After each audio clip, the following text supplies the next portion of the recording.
will eventually drive the sales of the camera phone. With the emergence and rapid growth of 3G technology, coupled with products and software manufacturers improving and upgrading their design and technology, the future of mobile phones looks very promising, especially for consumers. Everything gets digital. And when it's get digital, eventually they will migrate in your mobile device. And they are not anymore mobile phones. They are going to be mobile multimedia computers, which are all the time with you. It is very important that we make easy to use devices where we integrate all the functionalities in a way that they are intuitive for the normal consumers. We have actually continued to introduce new products and services.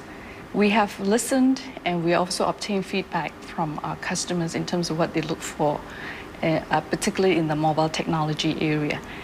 And in one area which is very clear is because the mobile phone is such a everyday device. See, if you look at classified ads, sometimes you see pictures. So it's like, the camera phone, you'll be able to see that what you want to buy on your phone. That becomes a different way of how you buy and sell products and services. And security is about surveillance or identification. And that device and the mobile technology will enable you to take that aspect to beyond what we see today. I would say that it will not be able to replace the professional camera segment, but to a certain extent, it will replace the entry-level camera segment. In the far-out future, I think areas like consumers' privacy and security could be a big concern. So there are technologies available in the marketplace, like in terms of security, using eyeball or using finger recognition.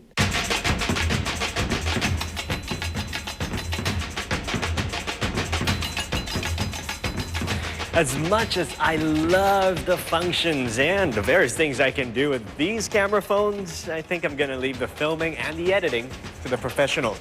But leaves me just enough time to actually enjoy the designs and the features of my camera phone. So Tina, which one should I get?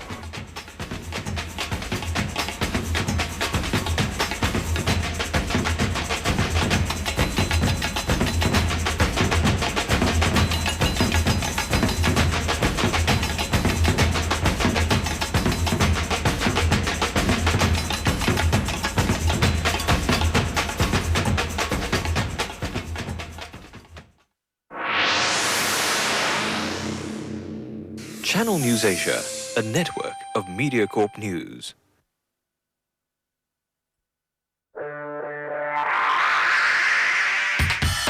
It's addictive, it's competitive, and above all, it's lucrative. Beyond pixels and hertz, what does it take to make a name in cyber gaming? And just what is the force behind this game on the go? Meet the man and the minds of the virtual world of gaming on That's IT.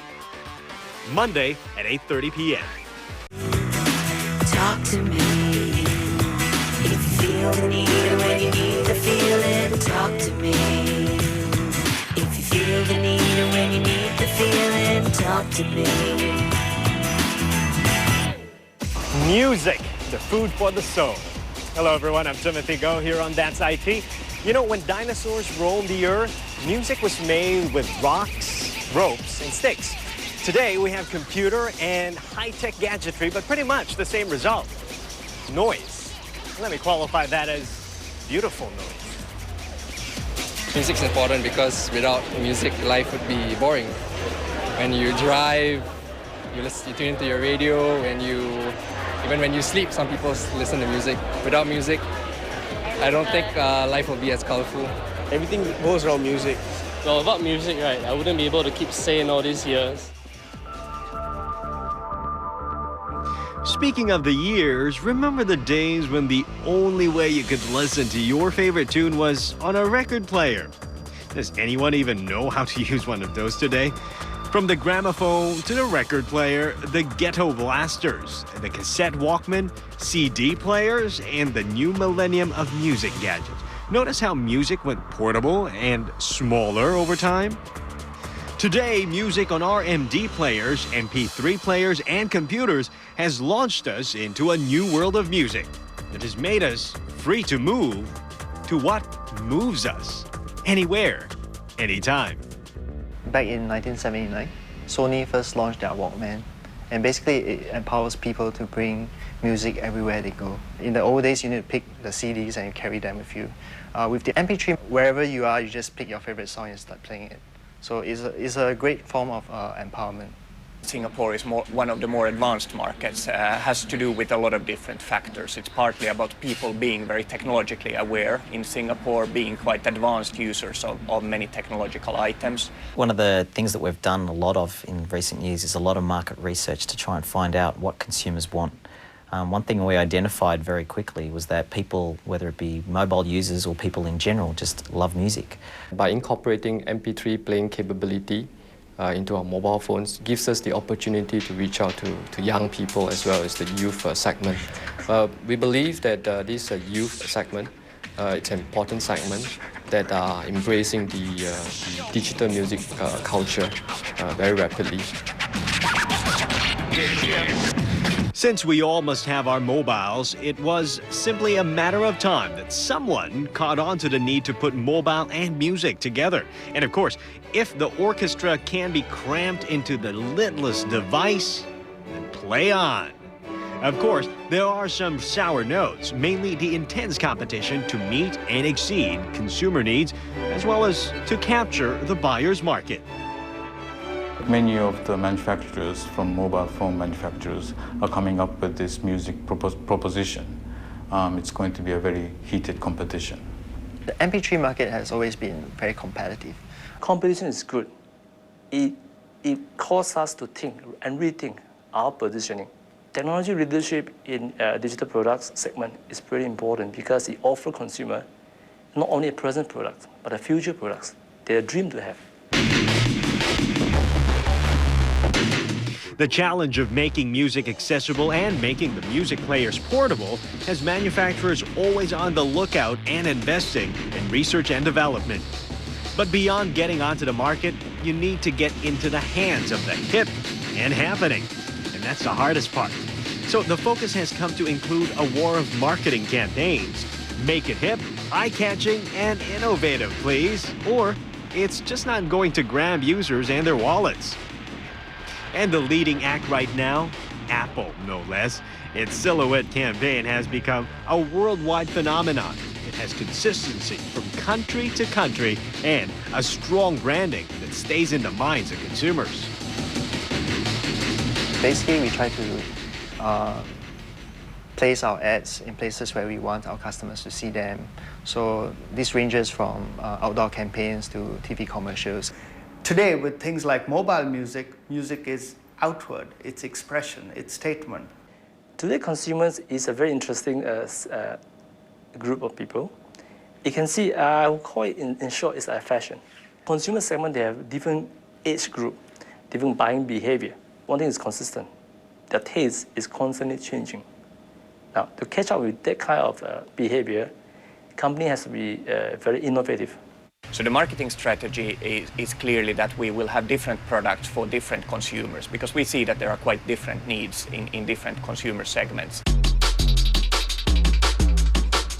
With such intense campaigns and innovative products hitting the stores every month, the consumers of today are seriously spoiled for choice. And that's a serious problem. When you're spoiled for choice, shopping for the right gadget to suit your lifestyle is not as easy as you might think. For me, definitely, of course, the first one is the look of the MP3 itself. Desire. Convenient for me, I can bring it around. You have like everything and like a little thing in your pocket. As long as it's durable and it's user-friendly. The product may be very good and not highly advertised, but I will still buy it if it's really good. With varying consumer demands, along with a range of products out there, in-your-face marketing and innovative designs, it's no wonder finding the perfect gadget to suit your music needs is not easy. And believe it or not, what's key is not the hardware you use, but the software that complements the hardware. And that's the promise of the digital freedom in this high-tech world of endless possibilities. We'll have more on that when we return. Talk to me. Technology gives us the freedom to store our entire music collection in a gadget no larger than my hand, yet allows us the luxury to play whatever music that suits our mood, anytime, anywhere. And who knows, one day they might just come up with a device that can fit the entire contents of a music store in a gadget the size of my thumb. One of the best things about today's technology when it comes to music is the flexibility that it gives to consumers to buy that exact piece of music they want. Downloading music, and by that I mean legally, of course, has a liberating effect. When buying music off the net, you don't have to buy a whole album when all you want is that one song you've fallen in love with. It saves cost and time. I search for reliable websites before downloading, so it's quite stable. This is a lot more convenient. You can store it into portable music devices. You just want one song from that album, you don't want all the rest. You can just get that one song, otherwise you have to buy the whole album and all that. It's rather wide, rather extensive, and you can have a variety of music to choose from.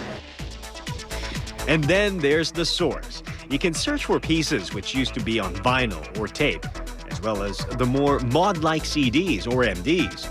Being in the digital format, music sources have also shrunk in size, just right to fit into your pocket, which means the younger demographics, including those who will be born and bred on the digital music age, may never even touch a physical format in their lifetime. And one of the great things about legal purchase for your digital music is that it comes with a digital receipt. So if you lose it or your music gets wiped out, you won't have to search different stores or buy that piece of music again. One thing's for certain, digital music is here to stay, and figures speak for themselves. Last year, the digital music market worldwide, including online and mobile, was in excess of $4.5 billion. So we're now talking about a market which is a significant part or has contributed almost 10% or 15% of the overall music market worldwide. And that is set to explode over the next 3 to 4 years. The analysts are basically talking about how 30 to 40%, maybe more when you bring in the new forms of mobile entertainment and mobile music coming into it. We have well over 80% market share in the legal music download industry, and we are continuing to roll out stores when we are ready. We are allowing people to enjoy music whenever they want to and buying them whenever they want to. With growing demand for digital music and increased consumer needs for highly portable devices, it's only natural for digital music distributors to work closely with the people who create the hardware. The result? Music to everyone's ears. Integrated music stores for wireless music forms and even 3G downloads. We are also looking at ways how we can collaborate with third-party partners out there, ranging from our business partners like the operators organization, as well as some of the music houses out there, and how we can incorporate content, music-oriented contents in the phone before the consumers pick them up from the stores. We view that music for the consumers is much more than the downloaded songs themselves. Music is also radio. Radio is something we have all around us all the time.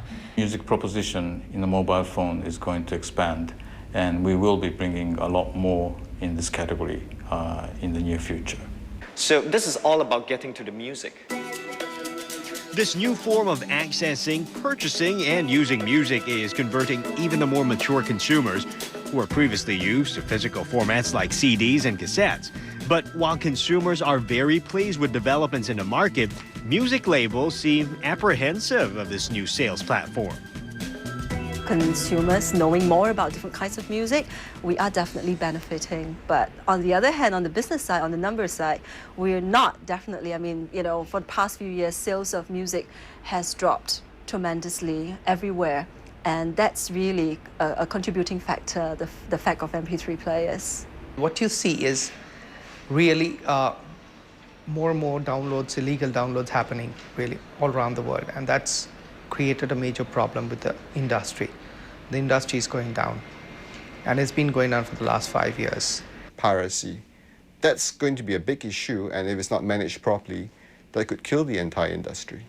But the record industry, unlike Hollywood, it works completely on royalties, which means you don't pay upfront and you have the rights to the whole thing permanently. Like you're making a movie. The director gets paid, Tom Cruise gets paid, everyone, the actors, actresses all get paid, and that's it. Then the movie belongs to the studio. Here the music doesn't belong to us. We pay the artists, we pay the composers, we pay everyone on a regular basis for every CD sold. And if these people don't get paid, their livelihood is at stake. They have to do something else, which means they won't pay that much of attention to making good music. So music will suffer. We want to communicate the message that you will have actually a poorer quality of life if we have less innovative products, less new songs, and less creative works. Hence, if music download is done wrongly, that would have an adverse impact. Consumers need to know that there's a lot of people involved in making a piece of music, and that production needs to be paid for somehow. And I think, you know, $1.49, 99 cents for a song, a lot of people are complaining that it's expensive. I don't think it is. I mean, you know, they're talking about 40, 50 people being involved in one song.